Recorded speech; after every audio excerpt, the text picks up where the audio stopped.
Ladies and gentlemen, thank you for standing by. At this time, all participants are in a listen-only mode. Later, we will conduct a question-and-answer session. At this time, if you have a question, you will need to press the star one on your push-button phone. I would now like to turn the conference over to Eric Byland. Please go ahead, sir. Thank you. Welcome to ESS's second quarter of fiscal year 2025 financial results conference call. Joining me on the call today from ESS are Kelly Goodman, Interim CEO, and Kate Sohodolnik, Interim CFO. Following management's prepared remarks, we will hold a Q&A session. Earlier today, ESS released financial results for the second quarter of 2025. The earnings release is in the Investor Relations section of the company's website. As a reminder, the information presented today will include forward-looking statements, including without limitation statements about our growth prospects, partnerships, energy-based product, financial performance, capital raising, including under our standby equity purchase agreement, and strategy for 2025 and beyond, and the impact of regulatory and legislative developments. The forward-looking statements are also subject to known and unknown risks and uncertainties that could cause actual results to differ materially from those projected or implied during this call. In particular, those described in our risk factors set forth in more detail in our most recent periodic filings filed with the Securities and Exchange Commission, as well as the current uncertainty and unpredictability in our business, challenges with raising capital, issues with our partnerships, the markets, the economy, the current geopolitical situation, and the development and launch of the energy base. You should not rely on our forward-looking statements as predictions of future events. All forward-looking statements that we make on this call today are based on assumptions and beliefs as of the date hereof, and we disclaim any obligation to update any forward-looking statements except as required by law. During the call, we will also present certain financial information on a non-GAAP basis. Management believes that non-GAAP financial measures, taken in conjunction with U.S. GAAP financial measures, provide useful information for both management and investors by excluding certain items that are not indicative of our core operating results. Management uses non-GAAP measures internally to understand, manage, and evaluate our business and make operating decisions. Reconciliations between U.S. GAAP and non-GAAP results are presented within our earnings release. And with that, I'll turn the call over to Kelly. Thank you, Eric. Good afternoon, everyone. Thank you for joining us for ESS's Q2 2025 earnings call. Before we begin with the quarterly updates, I would like to take a moment to reaffirm who we are as a company and the value we deliver. ESS is a technology leader in long-duration energy storage. Our proprietary iron flow battery platform is designed to deliver safe, sustainable, non-flammable long-duration energy storage for 10 hours or more. We use abundant, domestically sourced materials, iron, salt, and water, and our systems are designed to cycle over 20,000 times with no capacity degradation. This combination of durability, safety, and sustainability positions ESS to meet a rapidly growing market need. As data center buildouts accelerate and electrification efforts expand across industries, utilities face mounting pressure to deliver reliable, clean power at scale. At the same time, regulatory momentum around grid reliability and decarbonization is intensifying. These converging forces are exposing the limitations of short-duration storage, and lithium-ion technologies, in particular, are not well suited to effectively address these long-duration needs at scale. At an early stage in our story, we've built strong relationships with Tier 1 customers, representative of developers like SB Energy, the C&I space with Honeywell, and utilities, Portland General Electric, Sacramento Municipal Utility District, and Burbank Water and Power as examples, leaders at the forefront of the energy transition.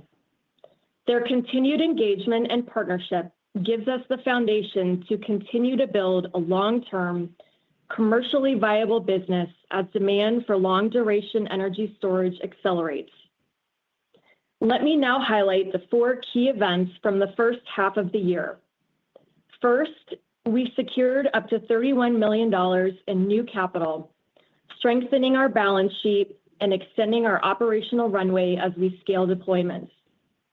Second, we significantly reduced our operating cash burn rate, down approximately 80% in June compared to the first quarter average. Third, we made a material leap forward with a new material substitution in the core ESS stack technology, which has demonstrated extended duration of 12 to 17 hours and accelerated our cost and performance roadmap by 18 months. And fourth, we closed our first commercial order for the Energy Base, an 8 megawatt-hour project with a U.S. strategic partner that is expected to be delivered in 2026. These results are encouraging, particularly as part of the operational reset we've been executing over the past 2 quarters. But let me be clear, we are not declaring victory, though we are showing real progress. While driving our roadmap forward, we remain focused on disciplined execution and capital control. In Q2, we made meaningful headway on our cost reduction goals. Although we had to make difficult but necessary decisions to ensure the long-term viability of the company, we used this inflection point to sharpen our focus on core functions, particularly around our technology, and to reposition ESS for future growth and profitability. Cost of revenue decreased 37% year over year. Total operating expenses fell by 45%. Our net loss improved 50%, and adjusted EBITDA improved nearly 60% compared to Q2 of last year. These are early but meaningful indicators that our cost discipline is taking hold. And while we are actively working to raise additional capital and provide additional resources for critical needs, we intend to maintain a controlled approach to costs. We are dedicating engineering resources to the Energy Base design and productization, optimizing vendor contracts, and streamlining our delivery processes. On the commercial front, momentum continues to build. The 8 megawatt-hour Energy Base order for a U.S. strategic partner is anticipated to be delivered in 2026, and we continue to see strong interest in our long-duration solutions.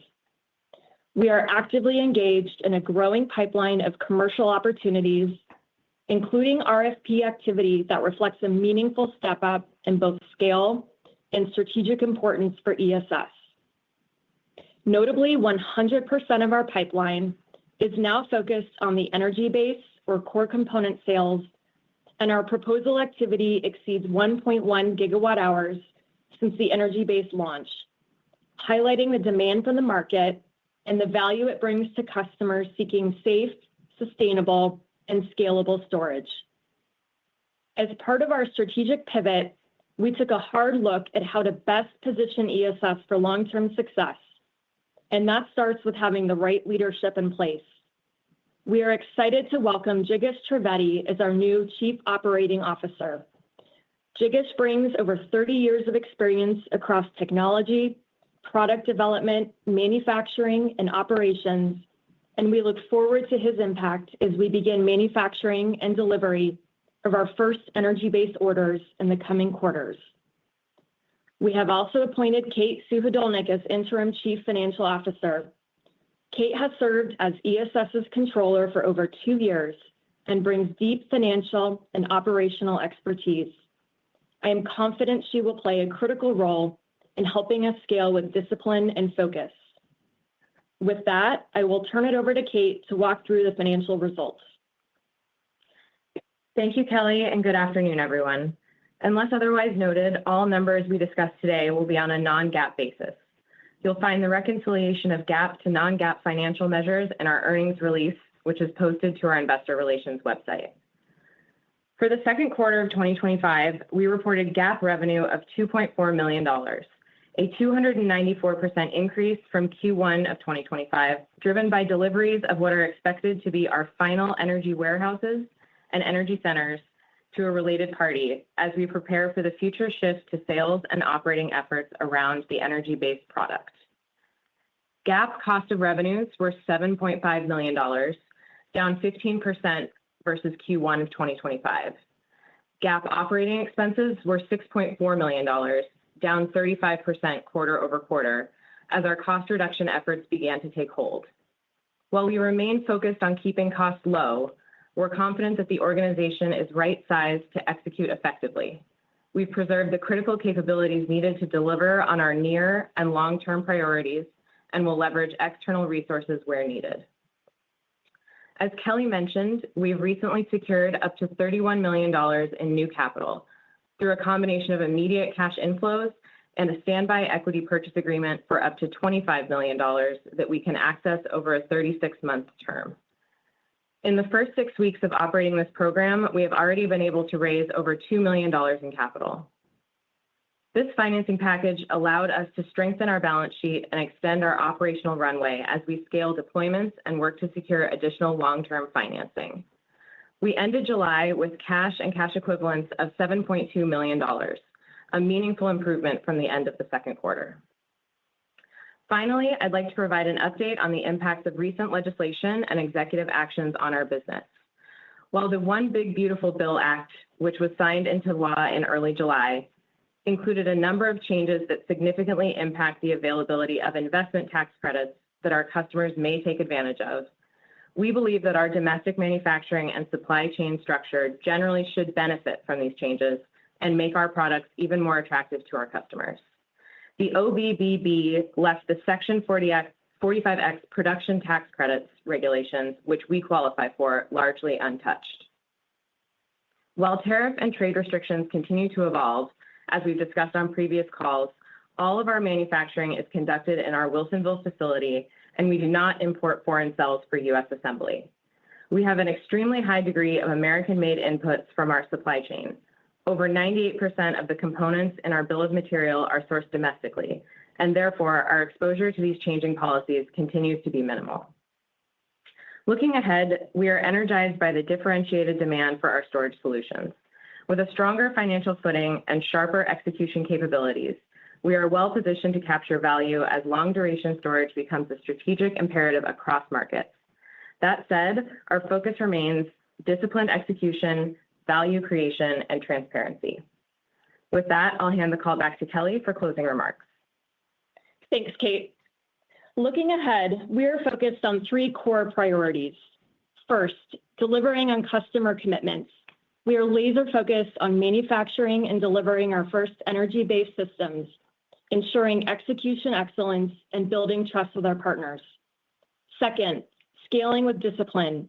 We intend to grow strategically, deploying capital efficiently, controlling costs, and aligning our team and processes around high-impact activities. Third, converting commercial momentum into long-term growth.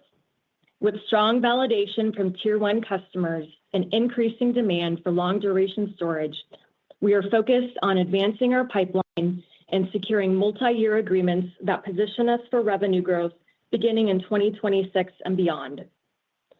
To close, our recent efforts have marked a turning point for ESS. We are beginning to see the results of our strategic pivot, and we are building a business with a clear focus, tighter execution, and early commercial validation. Thank you for your continued support. We look forward to your questions. At this time, I would like to remind everyone, in order to ask a question, press star, then the number 1 on your telephone keypad. We'll pause just for a moment to compile the Q&A roster.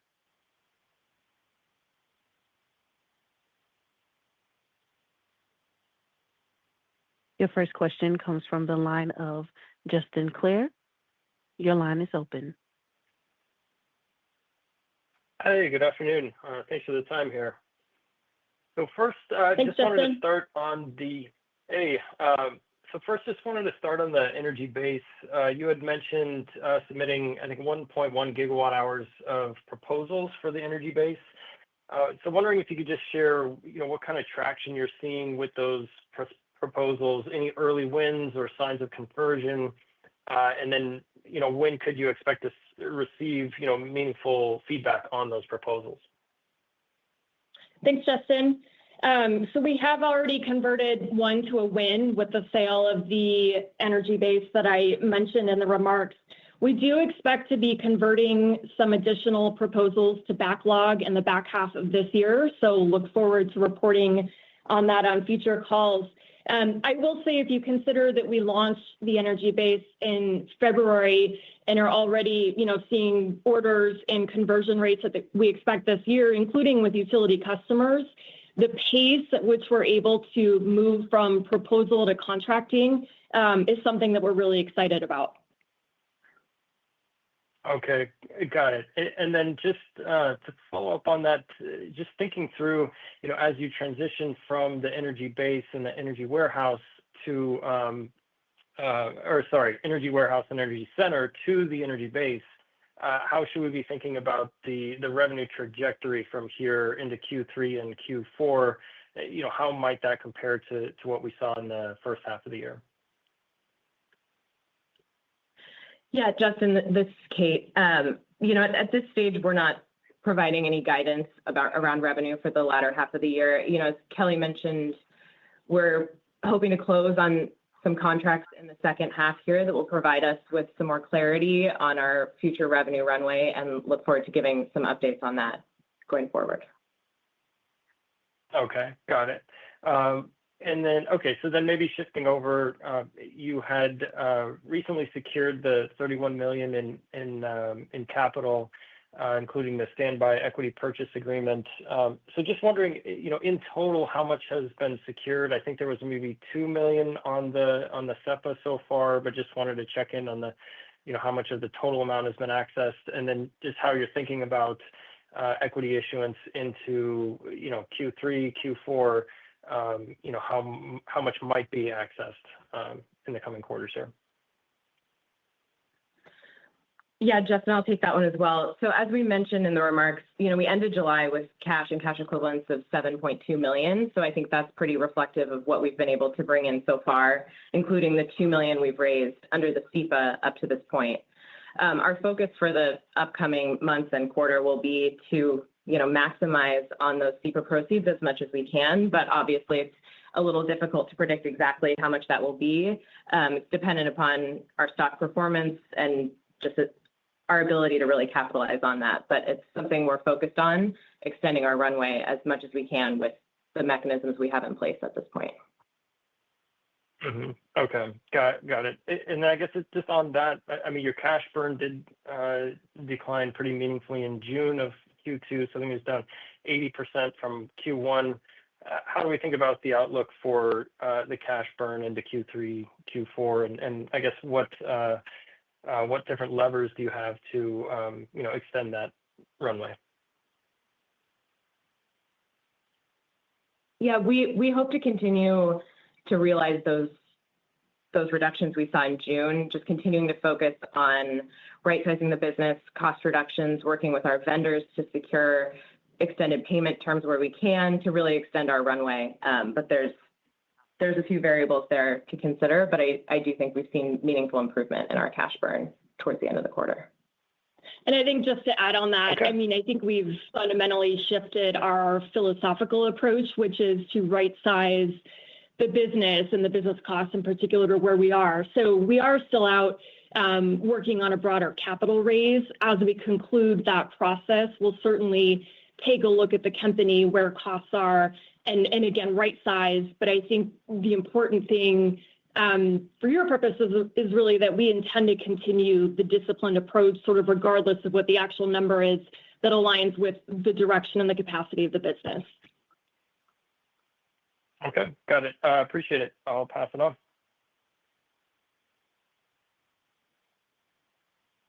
That will conclude today's conference call. Thank you for your participation and enjoy the rest of your day.